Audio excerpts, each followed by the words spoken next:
The Barbados Workers' Union boss tears into the Freundel Stuart Administration during May Day celebrations. That's our top story in our Barbados Today morning news update for Wednesday, May the 2nd. I'm Emmanuel Joseph. Thanks for joining us. Barbados Workers' Union General Secretary Tony Moore has leveled a broadside against the Freundel Stuart-led administration, blaming it for a litany of woes that strangle workers and the country.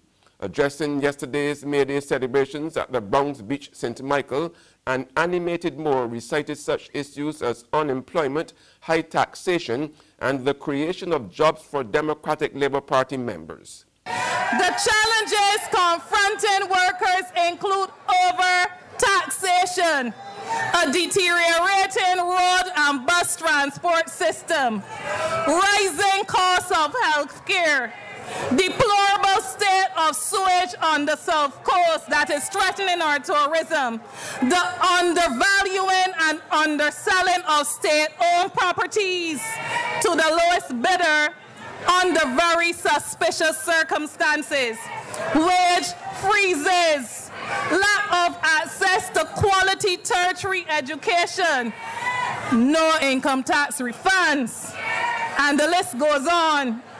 The union boss also rejected the government's position that the country's current economic problems can still be blamed on international recession. Long after many countries have gone through and recovered from austerity, we are expected to believe that our problems are not induced and compounded at the country level. Discriminate layoffs that compromise people with tenure in favor of those with partisan affiliation. Who are you thinking about? Are you thinking about the workers at the NCC? I am. In other news now, the South Coast sewage crisis has forced the closure of yet another food business, even as one that had temporarily shut down is reopening on Thursday in air-conditioned facilities. The latest to close is the Stream Restaurant and Bar in Worthing, Christchurch. Spokesman for the South Coast residents Adrian Donovan told Barbados Today last night that while the Worthing branch of the chicken barn was due to reopen, the strong smell of sewage has dealt a major blow to the Stream Restaurant. The issues on the South Coast regarding the sewage problems have continued with the closure of another restaurant and business, the Stream, which has been operating for some time now, and there's a very pungent smell in that area for the last couple of months, and the businesses were really, the numbers were really dwindling, and it's very unfortunate that they had to close, because situated next to the business is also the entrance to the Grimhall Swamp, where you could definitely see that the swamp has been contaminated. It is now a very darkish color, and once again the smell is very pungent. So they are suffering from the two fronts, and it's very unfortunate that they're closed. How long they will close for is yet to be seen. The South Coast resident spokesman also noted that while the effluent overflows have abated in some areas, a major leak has surfaced near the Rockley Beach facility. The other major issue is in the area of Accra Beach, the Rockley Beach facility, that whole stretch. It is clear also that the sewage water is now being pumped directly into the sea, into the ocean itself, and there are signs of this from the land side onto the beach itself. Once again, many businesses in that area, small and big operators, are complaining of the pungent smell, which is really a major threat to our tourist industry. And all of this, I believe, has come about because the authorities have gone about in capping the top of the mains that were the main problems in the initial stages. And therefore, the amount of pressure is now being placed somewhere else. In response, the Barbados Water Authority yesterday issued a statement saying it had created a sandbag barrier to contain the overflows near the Rockley Beach facility. The authority said this measure has minimized the drift of wastewater onto the beach as septic tanks to address part of the problem will soon be installed. The BWA explained that the recurring overflows indicate that the breach in the sewer line was worsening. To repair the breach, the Water Authority is currently completing the drilling of a series of injection wells. The police were last night continuing to investigate the circumstances surrounding the gunning down of 36-year-old Dwayne Dublin of Phillips Road, St. Stephen's Hill. Dublin, who was shot by an unknown assailant on the premises of Chanel's Supermarket, Deacons Road, Monday night, was pronounced dead at the scene. The Anglican Church here will return to the polls on Monday, May the 14th in a second attempt at electing a new bishop. When the houses of the clergy and laity met in a special session on April the 25th at the Ivan Harris Center in Christchurch to choose the 14th bishop of the local Anglican diocese, the election ended in a stalemate, even after 10 hours and 4 recounts.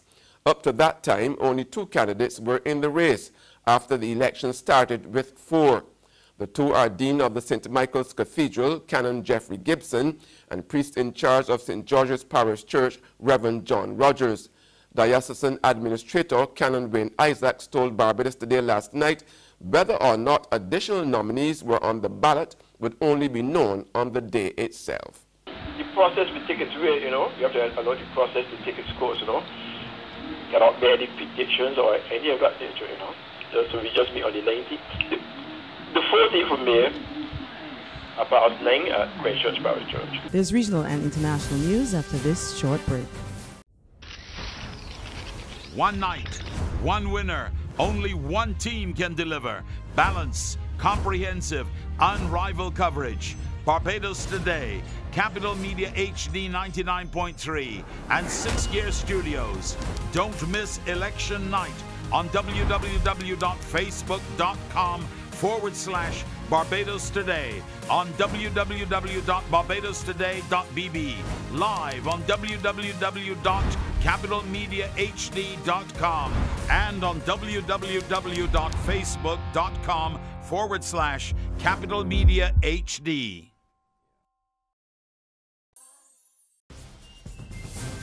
Welcome back with news from the region now. St. Lucia has recorded its 7th murder for the year so far. A young man is the latest victim to lose his life from gun violence. By this time last year, St. Lucia had already recorded number 21, on the way to a record 60 homicides for 2017. While this figure is 3 times the total for the corresponding period in 2018, one common thread remains. The perpetrator or victim was a young male.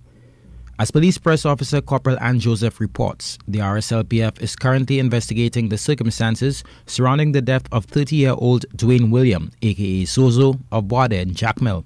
And on the international scene, May Day celebrations turned ugly in Paris as small groups of black-clad protesters used the occasion to burn cars, vandalize businesses, and clash with police. More in this report from Euronews. In total, police say over 1,000 so-called black bloc anarchists were involved in the violence after calls on social media for them to assemble for what they called a revolutionary day.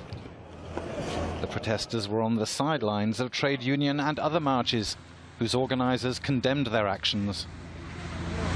Demonstrators attempted to taunt the riot police, moving towards them chanting anti-fascist slogans, waving Soviet flags and anti-government banners, and throwing firecrackers. And that's news, but for the very latest, visit our website at www.barbadostoday.bb. You can also subscribe to our e-paper, email updates, or like us on Facebook. We are also on Izumi Media in bus terminals, as well as screenplay at supermarkets and gas stations near you. You can also hear us on Mix 96.9 FM.